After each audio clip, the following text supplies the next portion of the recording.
life, and I think they're going to be. That's a new LP on New Rose Records, and it's called Apes Go Wild. I'm pleased to say that Claire and Steve from The Principal are here. Hello. Hello. Now, we have played a taped version of a song by you called This Is Not a Song by Talking Heads on a great many occasions, and I'm pleased to see that it's now been put onto vinyl. Is this record actually now available? Yes, it is, yes. So it's in the shops. Go and get one now. Yes, it'll certainly be in Andy's by Tuesday, but it's in Huntingdon and St Ives already, so... Now, who wrote this song? I did. Well, that's not strictly fair. It's a band thing. It was put together by everybody, really, but I wrote the original song. So what's it actually about? I mean, that is a crazy title. Right. Well, it's pretty well... the lyrics are actually on there for that purpose, but it's about nostalgia, songs reminding you of people, and how certain songs do come to remind you of certain people, and when you finish with the person, the songs are still around, and they remind you of that time. And it sounds like this.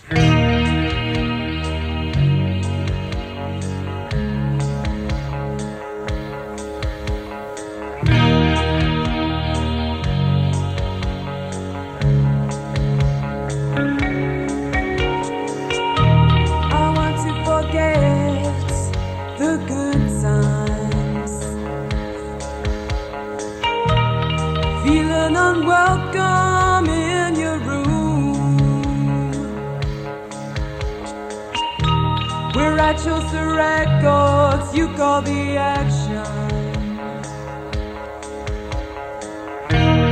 Almost every afternoon sounded like we were drawing closer. And maybe tomorrow visit again. This is not a song by Talking Heads. It's something for us instead. This is not a song by Talking Heads. It's something for us instead.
Well, without being disrespectful to a lot of local bands, often when we talk to them, play their records and things, we have to make a few allowances because perhaps they don't sound quite up to entirely professional standard. But the Principle are an exception to that, I would say. That's a really, really good record, isn't it? You must be very proud of that.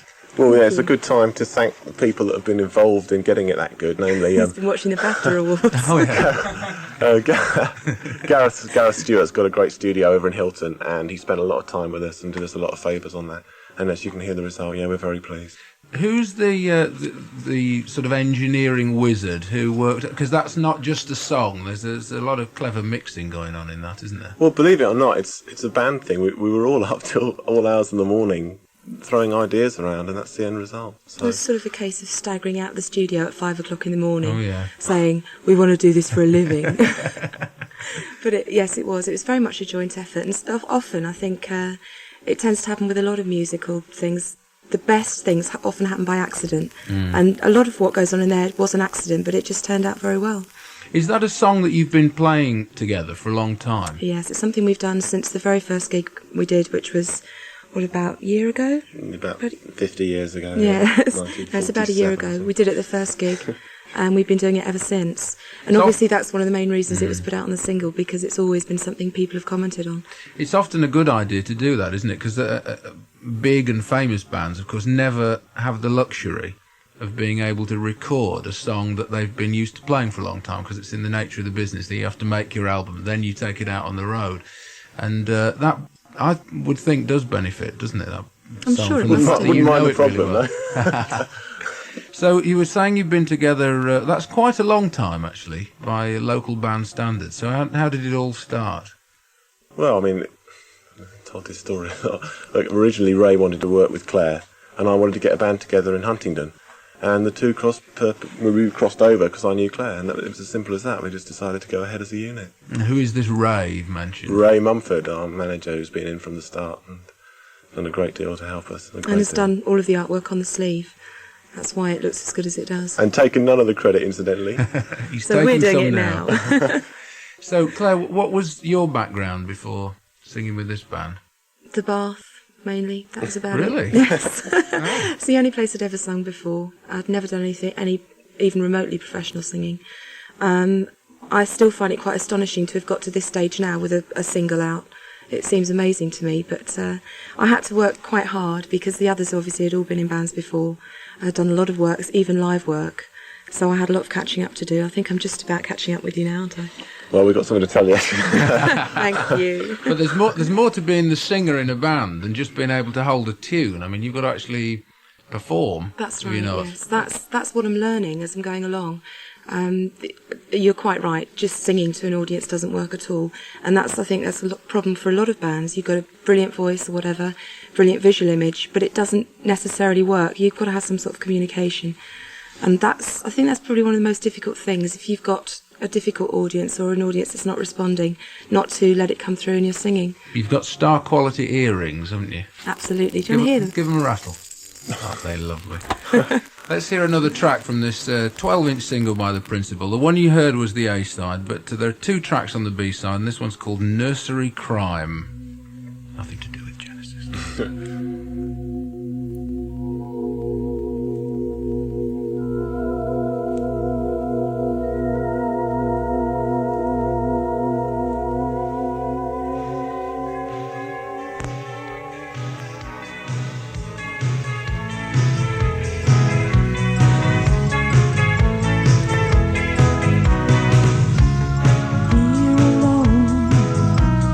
One more night finds you hiding my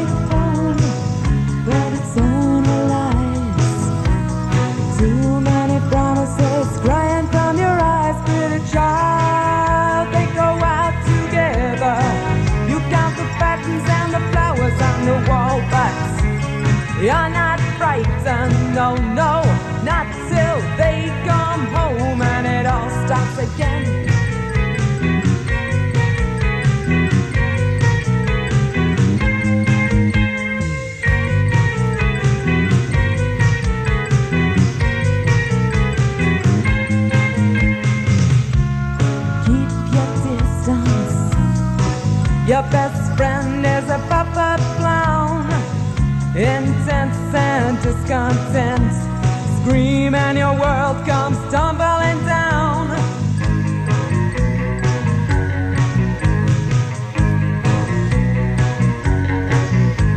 They'd like to show you pictures, but they haven't got the time. Too many social mountains to climb. They'd love to teach the difference between right and wrong, but it all takes far too long, long.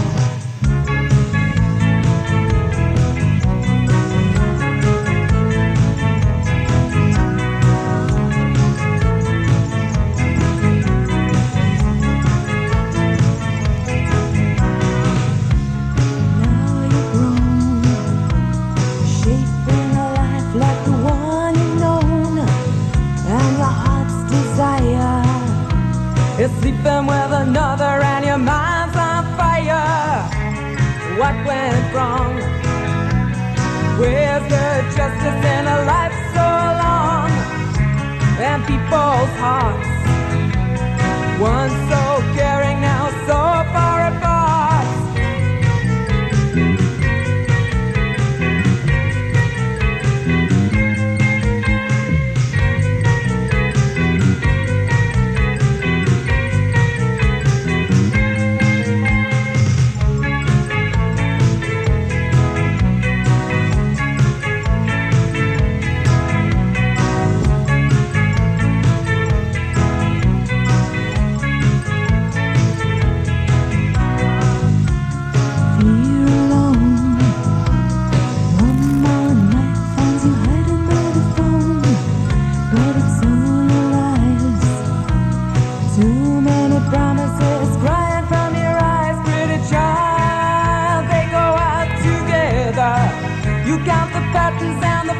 On the wall, but you're not frightened, no, no, not till they come home and it all stops again.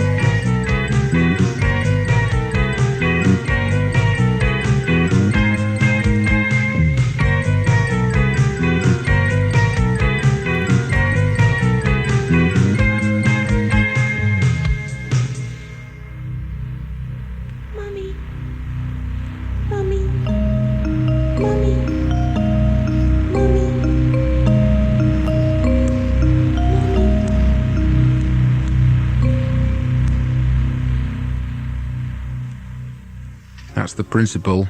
They've got a bit of a thing about mummies. This being Mother's Day, I suppose we should draw everyone's attention, shouldn't we? Was this your idea, actually? No, it was one of Ray's little gimmicks that he's put on. There is another one as well. You didn't tell us.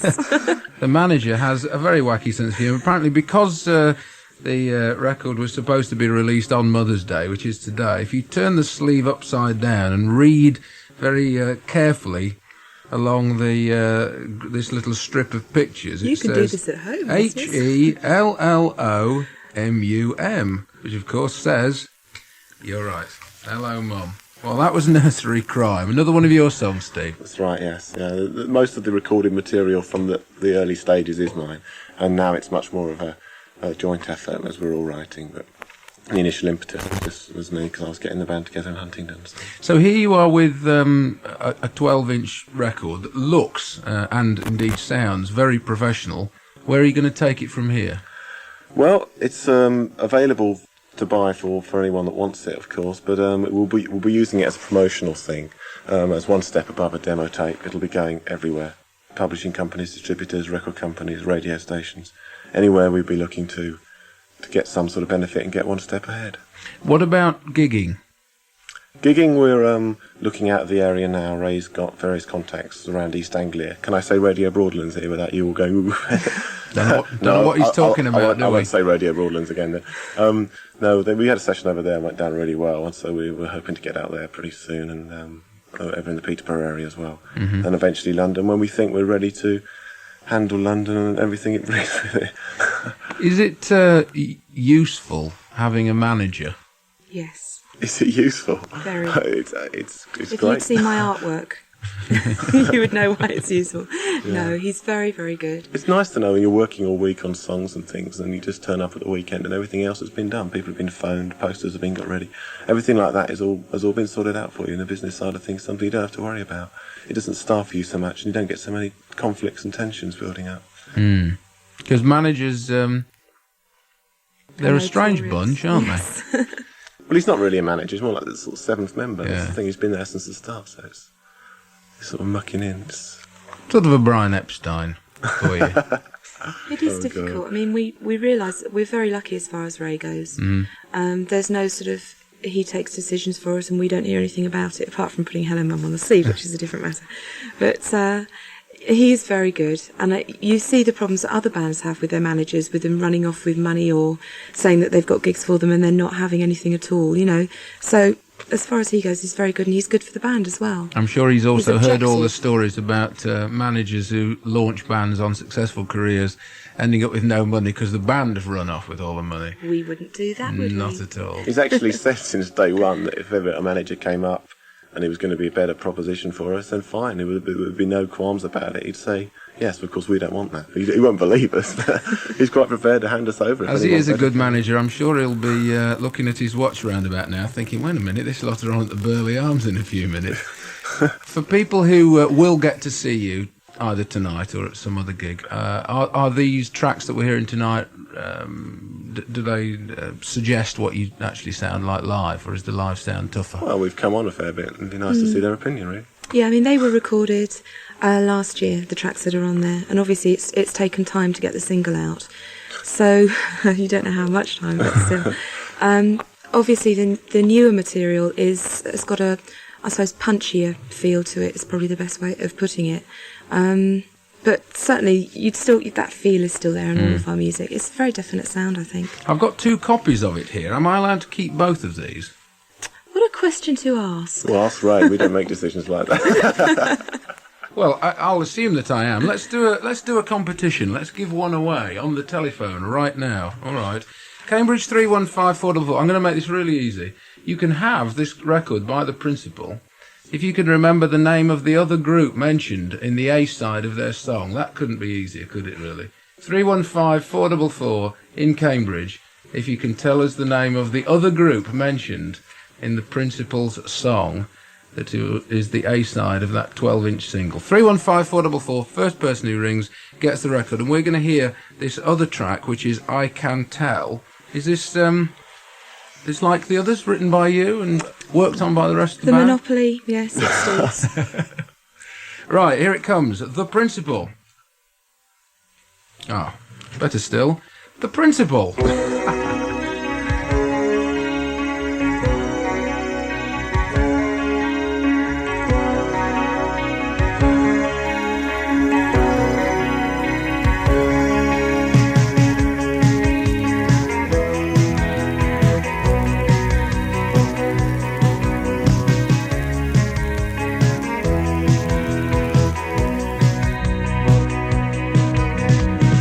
Who sits on the stairs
The Principal, and I can tell you that the first person who called up and correctly said the words talking and heads in answer to our question was Martin Taylor, a regular, but a Principal fan from now on. Thank you, Martin, for ringing. That was the answer that we wanted. The Principal's 12-inch record, signed, in fact, by every member of the group and their manager. What an egalitarian organisation that is.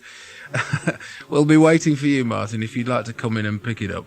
This is not a song by Talking Heads, is the A-side. And the Principal are on at the Burley Arms tonight in Cambridge, and they'll be on sometime after 9 o'clock, so you've still got time to get down there and see them if you're listening to us in the Cambridge area. Thanks a lot for coming in, Claire. Thank you, Trevor. And Steve. Good luck with it. And keep us posted as to developments, won't you? Of course. Very smart leather jacket as well being worn there as they disappear. Thanks very much to them. And Wendy will be along with the rest of the week's gigs after this from Simply Red.